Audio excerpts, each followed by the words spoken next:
Welcome back to Advocacy Alchemy with Professor Ross. Today we have a good one, guys. We're diving into two Medicaid fraud cases that show just how far and how differently this kind of crime can go. One involves a small town woman from Slidell, Louisiana, who allegedly raked in over $9.5 million over 5 years, all while receiving Medicaid. The other, a Florida man running a sham storefront hiding bricks of cash in PVC pipes, who made over $48 million in 1 year. But the bag got fumbled after he got hit with a fairly long prison sentence. So let's get into the extremes, the evidence, and what these stories mean for all of us. So with that, let's jump in. Business owner faces charges after investigators say she bought a Lamborghini and property and got plastic surgery while fraudulently receiving Medicaid benefits. Louisiana's Attorney General's office says Candace Taylor's businesses brought in more than $9 million in revenue during a nearly 5-year span.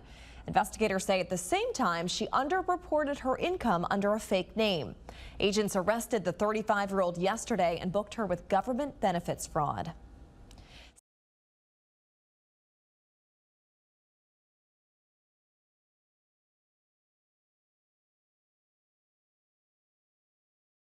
This is the face of healthcare fraud in America. A Miami businessman smiling as he counts stolen Medicare money in this video secretly recorded by a government informant. From sham storefronts to empty offices billing the government for Medicare. What is this business? To buried millions in cash. The business of stealing Medicare and Medicaid dollars has never been as brazen. What are we talking, $100 billion? That's probably a conservative number. Why Medicare fraud? It's just easy. It's unbelievable. It's really easy.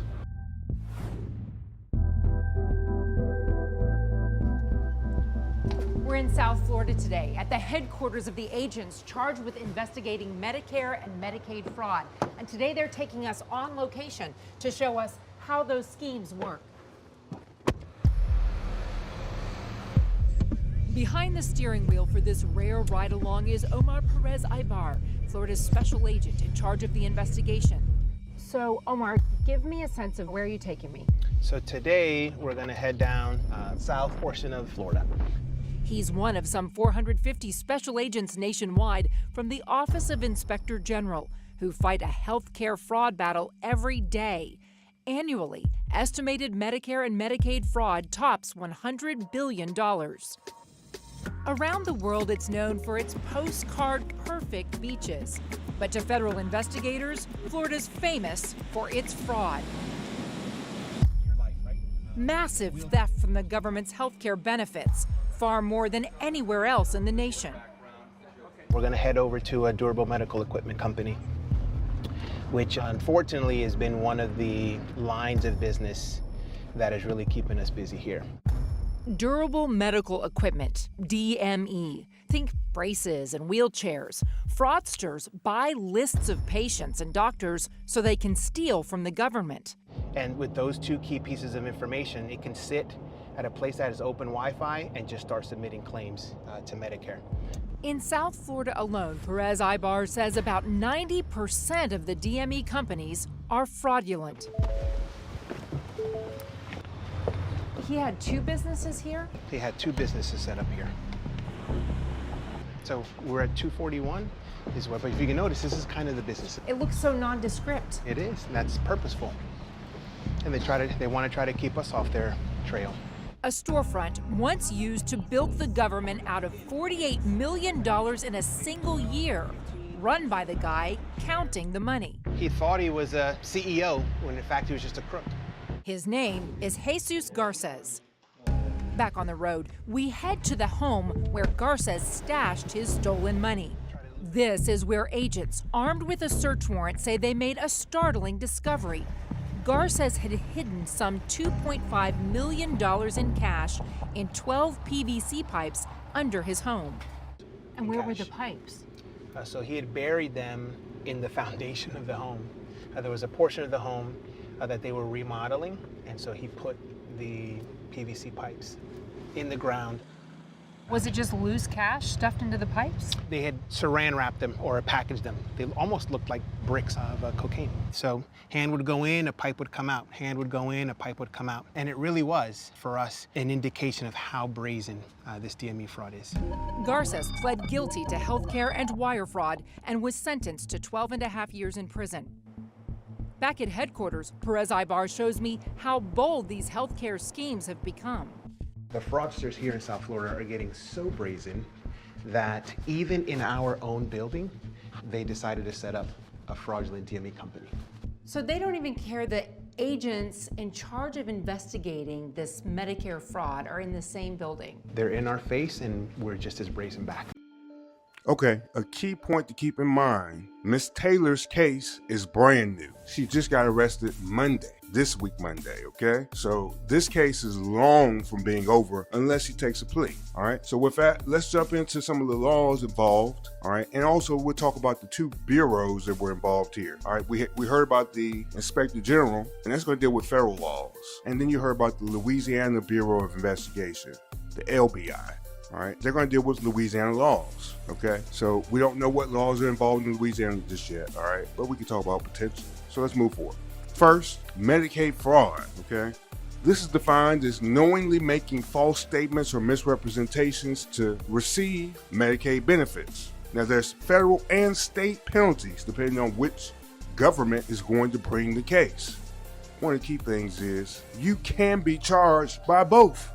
Penalties ranging from restitution and probation to decades in federal prison. So you have a vast range of what the government can go after you for when you take the government's money unjustifiably. Now here for Candace Taylor, she's alleged to receive benefits while having businesses that make money, over $9.5 million. So guys, that's considered a huge misrepresentation. Now, Jesus Garces, he used shell companies. That means the company is not real, or it might actually have a lease, but there's no business actually happening there. All right. These companies were billing Medicaid for services that never were rendered. And as you heard several times, he topped $48 million in one single year. Let's talk about wire fraud. Okay, that's another. This is defined as anytime you're using electronic communication to carry out a scheme to defraud. So that means when you're using the internet and taking payments and things, you could be hit with this wire fraud. This carries a penalty of up to 20 years in federal prison. Remember, we've told you before, if a person is sentenced to federal prison, they have to do 75% of all that time before they're able to be eligible for any kind of parole or early release. All right, for wire fraud, Garces submitted false Medicaid claims electronically, and that's why this statute comes into play. Now, before we move on to our evidentiary standards, I want to say that we are going to be keeping up with Candace Taylor, okay? I've already have her case file bookmarked so I can get back to the page and figure out when the Louisiana prosecutors begin to file paperwork. There's no paperwork just yet. All I can see is her old cases, nothing new. All right, let's move into evidentiary standards. Let's walk through the 6 levels of evidence used in court and how they relate to these cases. All right, first you have mere suspicion. This is the lowest level. This is simply a gut feeling or unverified hunch. So when we're talking about the government or the police, this doesn't give them the ability to take any sort of action. Now, I will say the police will pay closer attention when they reach mere suspicion. All right, an example here. Imagine if we had a Medicaid investigator noticing luxury items being purchased by a person who's supposed to be receiving Medicaid benefits, and that doesn't match the reported income that a person put in. That might lead to mere suspicion and a person needing to go and investigate further, but not take any action just yet. Moving up a level, reasonable suspicion. Now, this is when the government or the police have specific articulable facts that suggest something illegal may be happening. Here, Candace Taylor, she's buying luxury items. She's supposed to be a person that has an income so low that she can receive government benefits, but yet she's posting online, buying expensive items, buying Lamborghinis. There's a paper trail of her putting down over $100,000 on this car. All those would give rise to the police coming to investigate, potentially detaining the person in order to conduct that investigation. Moving up one more level, you have probable cause. All right, now this is when the government or the police have enough evidence to justify a search, a seizure, or an arrest. Now on Monday, Candace Taylor was arrested, but also at this point in time, the government or the police would have enough evidence to go to a judge and have a search warrant signed to be able to go through any of her records, like her bank records and things of that nature. All right, so with this arrest, the police are going to be able to go ask the judge to be able to go begin doing the forensic accounting to figure out where all of his money went. A good example from Garces' case. The government obtained warrants to search Garces' home, and they uncovered $2.5 million in hidden cash in those PVC pipes in the ground. Moving up one more level, we have preponderance of the evidence. Now, this is used in civil cases when people like myself and you go sue someone else. This means more likely than not that our claim that we're bringing is true. We need to have about 51% of the evidence in our favor in order to win these types of cases. Now, Candace Taylor was sued civilly for restitution.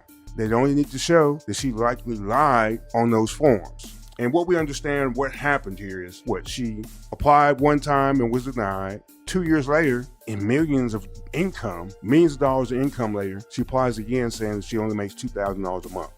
But she has a social media trail showing plastic surgery, Lamborghinis, expensive items. It doesn't match. Now, I will say here, this is a perfect point to point out that for everyone who doesn't know, really social media, it's a lot of fake stuff, okay? It's more fake than it is real. Keep that in mind. But let's keep moving up. Number 5, clear and convincing evidence. All right, now this is a standard that's in between the criminal standard, which is our highest, and the civil standard, which is medium, 50%, 51%. This level means it's highly probable and substantially likely that the claim that a person brings to court is true.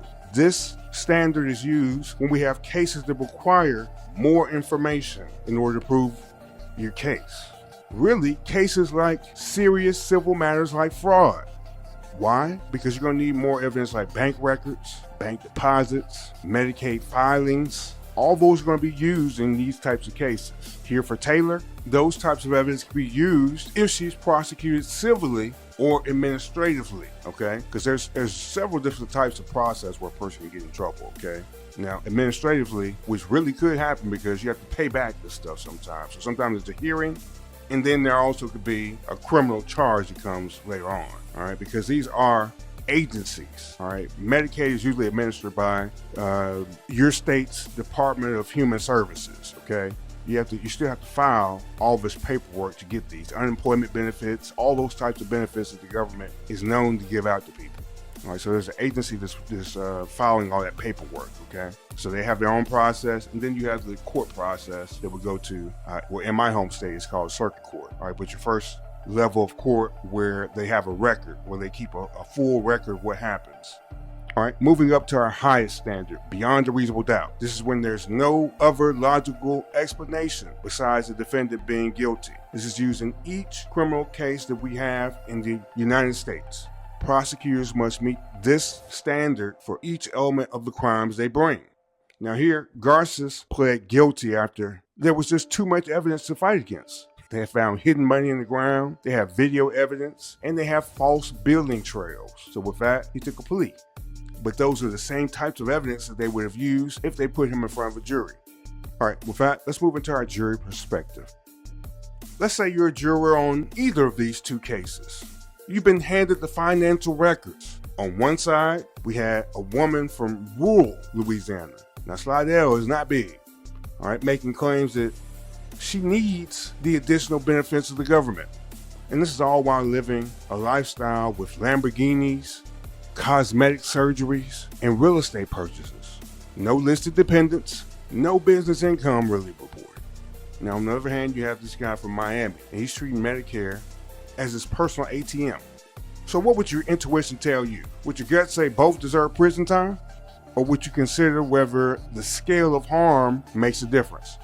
Should Taylor's case be judged differently due to her location, being rural, her gender, and the size of the fraud? Or it should just be based on that she used a scheme to defraud the government, all while she was essentially rich? I mean, do the math. 5 years, 9.5 million. That's at least 1 or 2 of those years where she made more than $1 million. and closer to 2 million. All right, and one last question.